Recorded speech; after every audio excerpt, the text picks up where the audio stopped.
քանի հարցեր ունեմ, եւ հերթով, հա, պարոն Մանուկյան, նախ քաղաքական դաշտում որ ուժերի հետ եք համագործակցության եզրեր տեսնում, որ ուժերի հետ եք պատրաստվում ճանապարհ անցնել եւ ձեզ համար այսպես կարմիր գծեր տաղուներ կան, թե չէ, օրինակ Արման Թաթոյանը իր վերջին ասուլիսում ասաց հորդորեց նախկին նախագահներին, որ չմասնակցեն ընտրապայքարին, դուք նման հորդորներ այլ ուժերի ունեք, թե չէ։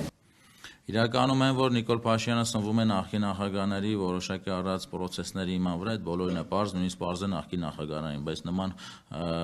ես մի անգամ կոչով հանդես եմ եկել, տեղեկացրել եմ, որ ժողովրդի մեջ կա սենց մտահոգություն, այսինքն, երբ որ լոկոմոտիվի դերը վերցվի իրենց ձեռքը, կարա լինի սենց խնդիրներ, բայց որ հորդորել, որ չմասնակցել, ընդհանրապես դա քաղաքական եզրույթ չի ըստ ինձ, ես չեմ թույլ տա ոչ մեկին ասեմ, կարող ես տեղեկացնել, քո կարծիքը հայտնես, բայց որ հստակ ասես, ինչպես ես չեմ կարող ինչ-որ մեկին ասել, այնպես էլ չեմ կարծում ինչ-որ մեկը կարող է ինձ ասել, եւ այդ ազատ դաշտը ես քաղաքականությամբ զբաղվել, ասում ինչը ինքը նվիրական գործընթաց է, թե դու անկեղծ ես իրականում ու բազմաթիվ քեզանից ջանք, եռանդ ու ռիսկեր պարունակող process է, եւ այս ամենը ինչ որ արհեստականորեն մեկին արգելելը կամ մարդկանց Հետո նույնիսկ եթե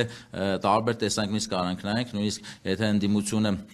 չի միավորվում, բայց հասկանում ենք, որ բոլորս հասկանում ենք ներկա երկրի ղեկավարը ուր է տանում, նրա խմբակը ուր է տանում, այսինքն եթե մարդիկ կան, որ ունեն կոնստանտ ինչ-որ ստաբիլ ընտրազանգված, իրենց մասնակցելը ձեռք է տալիս, որովհետև այդ ընտրազանգվածը պարզ է, որ ապագայում հաստատ բերելու է ընդդեմ իշխանության որևէ միավորման։ Եվ եթե նախկին նախագահներից կա մարդ, որ ունի հստակ ընտրազանգված, իմ կարծիքով այդ առումով գոնե այդ առումով ճիշտ է իրենց մասնակցությունը։ Իսկ որ նրանցից են սնվում, այդ բոլորից պարզ է, դրա հետ կապված իրանք պետք է ավելի շատ հասկանան, ոնց անեն, որ իրանցից չսնվի Նիկոլը։ Բայց հարցն էր, թե դուք ում կհարեք, որ ուժերին եք այսպես ավելի մոտ ճանապարհ։ Ես ասում եմ, առաջին հերթին, երբ որ դու ստեղծում ես ուժ, եթե դու ի սկզբանե սկսում ես մտածել, թե պետք է ում բոլորին կմիավորվեմ ընդդեմ ներկա իշխանության։ Իսկ կոնկրետ գաղափարների եւ մեթոդների տեսանկյունից, թե ինչպես են պատկերացնում երկրի կառավարումը, այդ մի քիչ երկար քննարկման հարց է, ավելի մանրակրկիտ, այսինքն այս պայմանությամբ, եթե կա առաջնային խնդիրը, որ ներկա իշխանություն չվերարտադրվի, իսկ այնուհետև ասում եմ այնպես չի, որ նույն նախկին նախագահների մեթոդները ինձ դուր է եկել եւ բազմաթիվ իրենց արած արարքների հետևանքով է, որ Նիկոլ Փաշինյանը նման մեկը կարողացել է երկրի ղեկավար դառնալ։ Այսինքն ճիշտ եք հասկանում, պատրաստ եք անգամ սատանայի հետ համագործակցել, միայն Փաշինյանը չէ։ Սատանայի հետ չէ, պատրաստ չեմ համագործակցել, որտեղ ես քրիստոնյա մարդ եմ, բայց Փաշինյանի լինելը, այդ ասում եմ յուրաքանչյուրը մի քիչ երբ որ մտածի կհասկանես մի քանի օր առաջ մի հատ փոքրիկ հոդված է հրապարակել սոցցանցերում այն մարդկանց էր ուղղված հոդվածը թե դուք Նիկոլ Փաշինյանին հավատացողներին էր ուղղված ասում էի դուք երբևէ Հայաստանի Հանրապետությունում այս վերջին չգիտեմ 7-7.5 տարվա ընթացքում ունեցել եք մեկ շաբաթ էլ չեմ ասում մեկ ամիս որ դուք հանգիստ ուղղակի ապրեք ձեր տանը չեմ ասում արտաքին պատերազմ է դե այդ արհավիրքը պարզ է ուղղակի հանգիստ իմ մոտ էլ այդ փուլերն եղել ես պետական հիմնարկ ղեկավարելով որոշել եմ ասենք չանդրադառնամ իմ գործով զբաղվեմ իմ գործն է լավ է անում բայց չի լինում ուղղակի չի լինում ուղղակի այնպիսի թեզեր են առաջ կան որ գալի ուղիղ կպնում է քեզ Այսինքն ինչ որ լոկալ որոշակի հարցեր չի որ դու անհամաձայնության լինես իր նկատմամբ ընդհանրապես մեր բոլորի ապագայի հետ կապված է այսինքն ելույթում որ նշեցի գլոբալիստական մոտեցումները իրանց անկախ նրանից իրանք ինչպես են ներկայացնում իրանց մոտեցումը գլոբալիստական է այսինքն կարևոր չի ազգը ազգությունը այսինքն մենք լավ ապրենք միգուցե իրանց արած քաղաքականության արդյունքում 50 տարի հետո Հայաստանում ապրող մարդիկ լավ ապրեն բայց վստահ ասում եմ հայեր չեն լինելու կամ լինելու են հայերը փոքրամասնություն իսկ ազգայինի կարևորության մասին ինչ թվում է ավելնորդ է խոսել ես քիչ երկար տևեց, բայց իմ մոտեցումը առաջ անգամ ներկայացնեմ Հայաստանի հայերը աշխարհում քաղաքականություն ստեղծած ազգ են Հայաստանում աշխարհում կա մոտ 150 ազգ, որը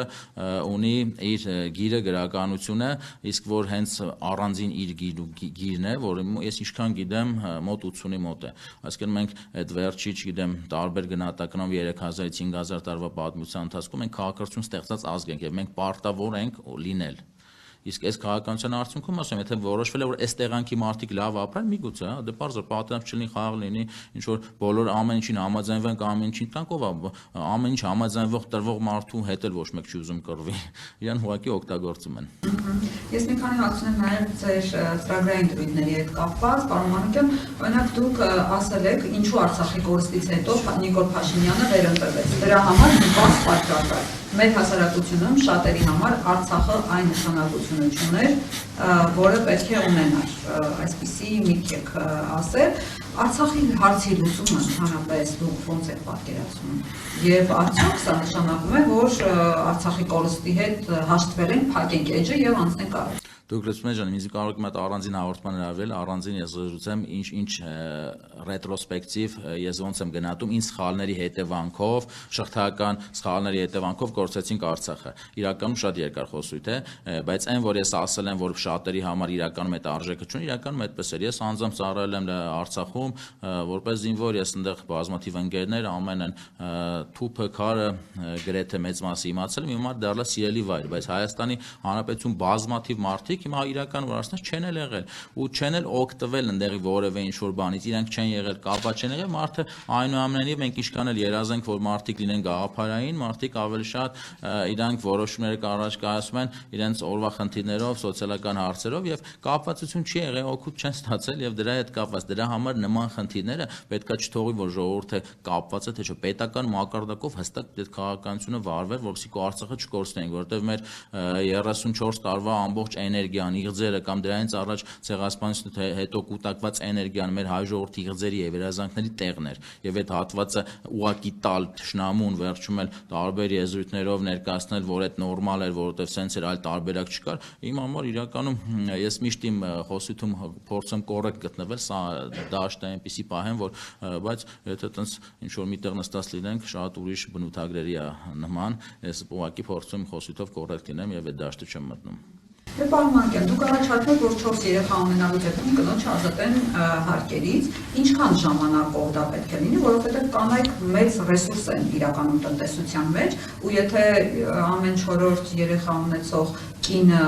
ընդհանրապես ցմահ, այսպես ասած, ազատվի հարկերից, արդյոք սա տնտեսությանը լուրջ վնաս չի Դրատակ ես նախընտրական ժամանակաշրջանում կդնեմ ուղիղ հաշվարկ, ես ուղղակի կար շատ փոքրիկ տես ներկայացում էր տարբեր ոլորտներում հստակ հաշվարկ կդնենք, բայց հետեւյալն է ինքը հակառակը եկամտահարկից ազատել, այսինքն այդ կինը ազատում է որ գումարից, որ ինքը պետք է աշխատի, այսինքն դրթում ես որ կնոջը 4 երեխա ունեցնում ինքը գնա աշխատանքի, ասենք դիցուկ օրինակի համար 500,000 աշխատավարձ է ստանում, չէ 500,000 եկամտահարկը 100,000 դրամ է, այսինքն ինքը ամիսը 100,000 դրամ, էլ չես գործատուն չի փոխանցում պետությանը, այլ տալիս է հենց աշխատակցին։ Իսկ ինքը ամսական 100,000 դրամ ազատվում, ինքը պետք է ցմը ազատվի։ Իսկ ինչի համար 4-րդ երեխայից նախորդ իհարկե բերում ես 2%, էլի հաշվարկի հարց է, կարող է մի փոքր տոկոսները փոխվել, բայց 4 երեխայից դի բոլորը ազատվեն, բոլոր կանայք։ Ասում երկու կարևոր հարց ենք լուծում։ Դրթում են կանանց, նույնիսկ ոչ չամուսնացած կանանց, որտեղ տարբեր հիմա օրինական ճանապարհներ կա երեխաներ ունենալու, որ ունենան 4 երեխա կամ ընդհանրապես երեխա ունեն, ամեն երեխայի դեպքում 2% իշնի։ Իսկ 4 երեխայի դեպքում ազատվի ընդհանրապես եկամտահարկից ու դրթում ես որ աշխատի, այսինքն ինքը այդ գումարը օգտվելու է երբ որ ինքը աշխատելու է։ Այսինքն 4 երեխա ունեցողին մի հատ ազատում ես, ամեն ասում ես գնա աշխատի, այսինքն հանրային բարիք է ստեղծում։ Այդ ընդունված պրակտիկա է, այդն շատ ես ինձանից չեմ մտածել, ասեմ ձեզ, այդ ընդունված պրակտիկա, այսինքն դեմոգրաֆիկ ցուցանիշները ուղղող հստակ առանցքային հարցեր պետք է լուծի, որտեղ եթե չլինի Հայաստանի Հանրապետություն մարդը, որը որ հայ է, ուրեմն այս իմաստազրկումը մեր բոլոր արած իսկ 3 միլիոն հայով այս տարածքը իհարկե այս պայդրությամբ հնարավոր է լավ կազմակերպելով բայելով, բայց եթե ունես հարևան այնպիսի երկրներ, որոնք իրենք ծրագրային մակարդակով ուզում են քեզ քո չլինելը ստեղ տեսնեն, ծրագրային մակարդակով, ոչ թե ինչ որ տենց խոսույթը ասում են, հստակ կա մշակած ծրագիր, որը կետարկետ իրականացնում են, ով չի դա տեսնում, խնդրում եմ, չեմ ուզում վիրավորեմ, թող գնամ քիչ ուսումնասիրի, եթե ուսումնասիրել չտեսնի, ուրեմն կույր է։ Եվ դուք բացնամակ եք գրել Նիկոլ Փաշինյանին, որտեղ հորդորել եք նաև ինքիվս այլ հորդորների սիրել հանրությանը,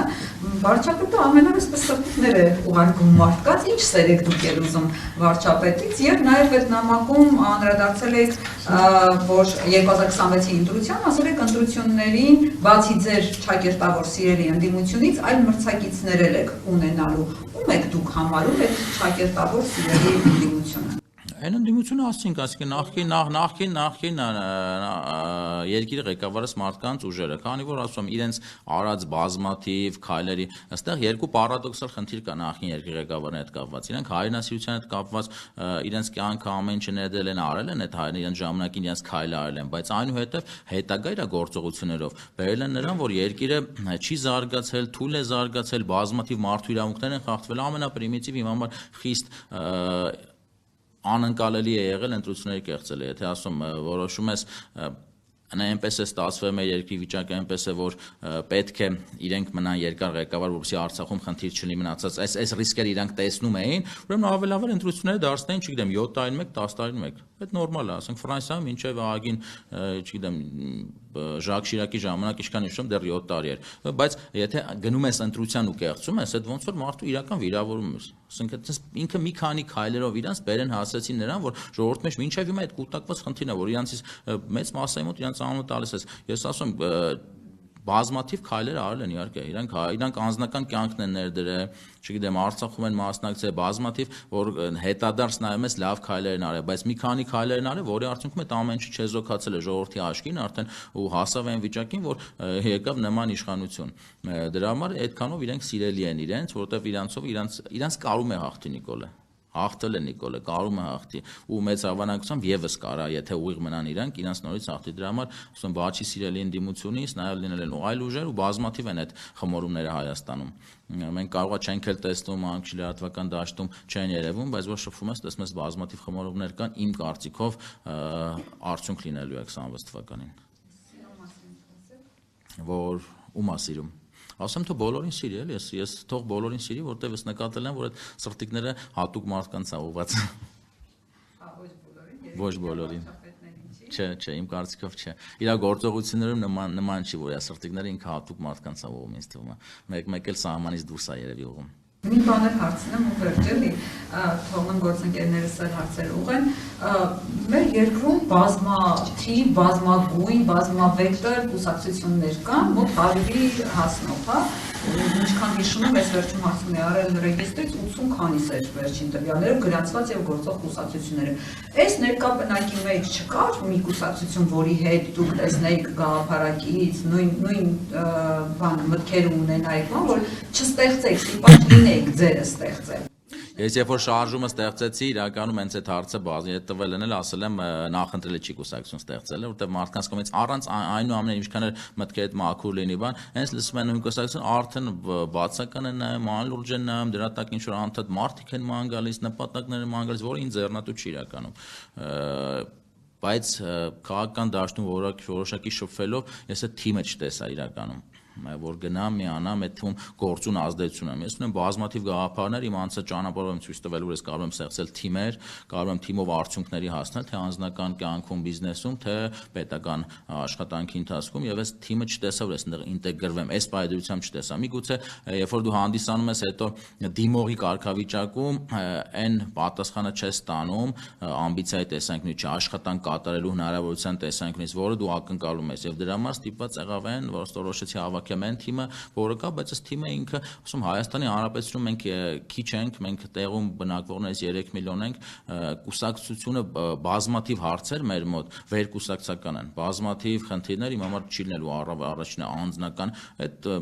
այդ նույնիսկ կոռուպցիայի դրսևորում է ինքը, եթե դու անգարց անձնական շահ կամ կուսակցական շահ վերես դասում պետականից, այդ կոռուպցիա ձևակերպման մեջ է մտնում, որ Google-ով նայում եք, ասում եք ինչա կոռուպցիան, անձնական պետական պաշտոնյա կողմից անձնական կամ կուսակցական շահի գերադասումը, չգիտեմ, պետականից, այսինքն հաստատ բազմաթիվ հարցերում եւ գրեթե բոլոր մեր պետությանը բոլորից վերաբերող հարցերում գերադասվելու է բոլորի շահը, ոչ երբեք կուսակցության շահը։